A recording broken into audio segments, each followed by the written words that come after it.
Kamusta na po kayo? Purihin ang Panginoon ngayon pong Monday morning, July 22, 2024. Isa na namang edisyon ng morning devotion ng ating matutunghayan. Buhat po sa ating pinakamamahalang iglesia, ang Crossroad United Methodist Church.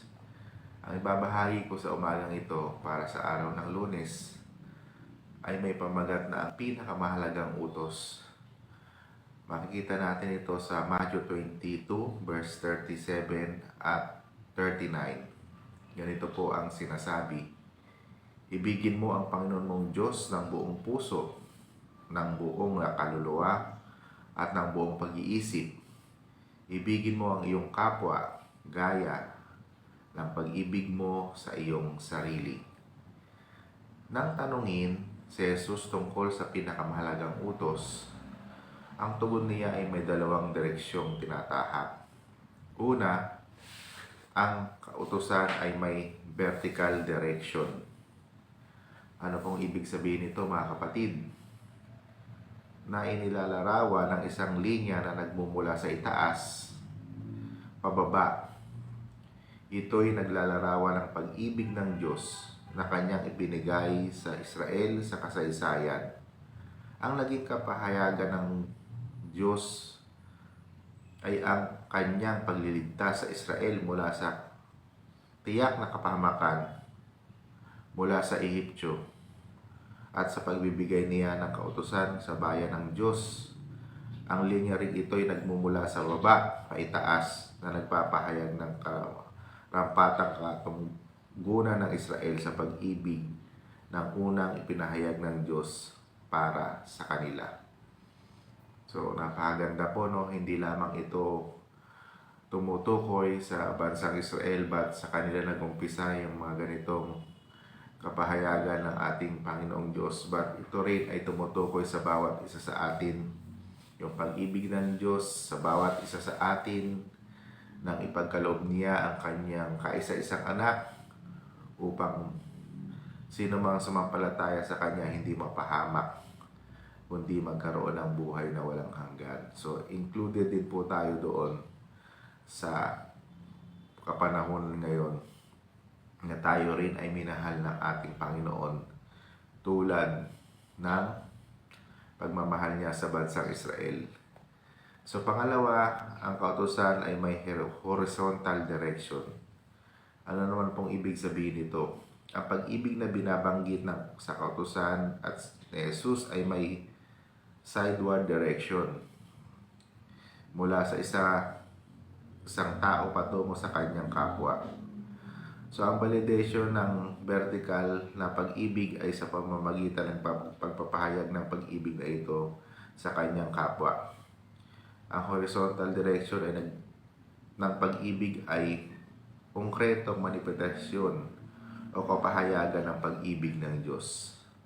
Mahirap paniwalaan na iniibig ng isang tao ang Diyos na kung hindi naman niya kayang ibigin at mahalin ang kanyang kapwa. Ang pagiging Kristiyano ay nangangahulugan ng pananampalataya kay Kristo at paglilingkod sa kapwa, lalong-lalo na sa mga taong hindi kayang gumanti sa kabutihang ipinapakita sa kanila.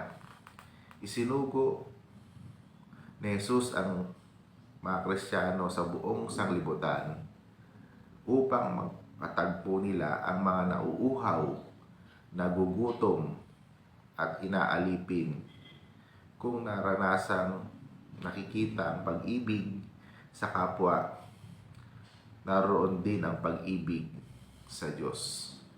So nawa, naintindihan natin, naunawaan natin ang pinapahayag sa bawat isa sa atin sa umagang ito sa ating morning devotion, na kung saan ibigin natin ang ating Panginoong Diyos ng buong pag-iisip, lakas, at ibigin din natin ang ating kapwa.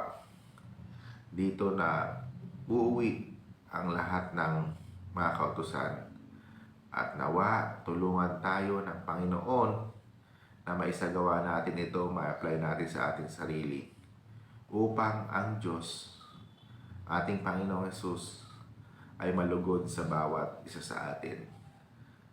Tulungan nawa tayo, samahan tayo ng Panginoon upang ito ay ating maisabuhay sa ating pang-araw-araw na buhay dito sa sanglibutan ito. Tayo ay manalangin. Pinupuri ka namin at pinasasalamatan sa umagang ito, Amang Diyos na makapangyarihan sa lahat. Salamat po dahil muli mo kaming binangon sa aming mahigaan upang humarap sa panibagong araw na ito na may kagalakan na nagmumula sa iyo.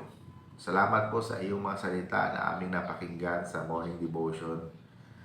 Patuloy nyo nga itong bigyan ng kapangyarihan sa bawat isa sa amin sa pamamagitan ng pagsasabuhay ng mga narinig namin.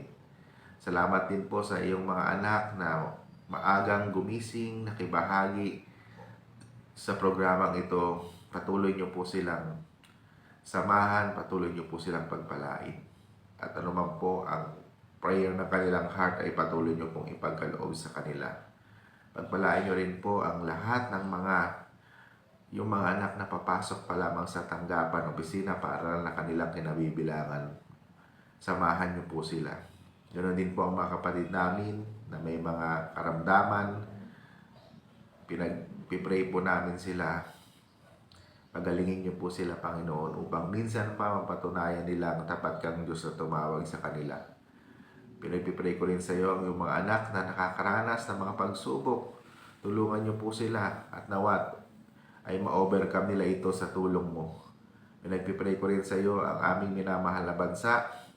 Patuloy niyo pong pagpalain ang bansang Pilipinas, proteksyonan, samahan at papagtatagumpayin sa lahat ng kanyang mga plano. Panginoon Diyos, samahan niyo kami sa kabuuan ng araw na ito. Huwag niyo po kaming iiwan, huwag niyo po kaming pababayaan. Pinagpipray ko po sa iyo ang lahat ng mga anak mo na nanonood, nakikinig, nagsishare, nagtatag sa aming morning devotion. Salamat po sa kanilang mga buhay. At sa buong Crossroad United Methodist Church, sa kanyang ministerial staff, sa mga kanyang lay organization, sa kanyang mga plano, sa kanyang mga balak para sa panibagong conference na ito. Tulungan niyo po kami at nawa mapagtagumpayan namin ito sa tulong mo. Marami pong salamat. Ito po ang aming panalangin sa matamis na pangalan ni Jesus na aming Panginoon. Amen. Yan, natapos na naman tayo para sa isa na namang morning devotion para sa umagang ito ng Monday.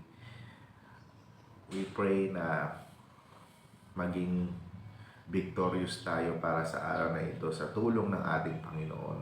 At nawa, lahat ng ating napakikinggan sa ating morning devotion ay magsilbing inspirasyon, kalakasan, at gabay sa bawat isa sa atin upang makapagpatuloy tayo sa ating journey, sa ating paglilingkod, sa ating pagsunod, sa ating relationship sa ating kapwa, sa Diyos, sa ating lipunan, at sa lahat ng mga na-encounter natin sa ating mga buhay.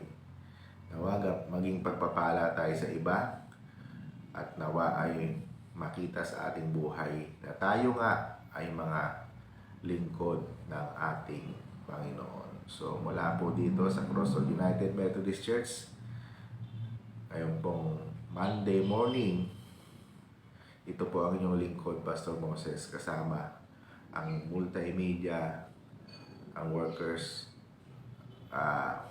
ng Crossroad United Methodist Church. Hanggang sa muli, God bless everyone. Paalam!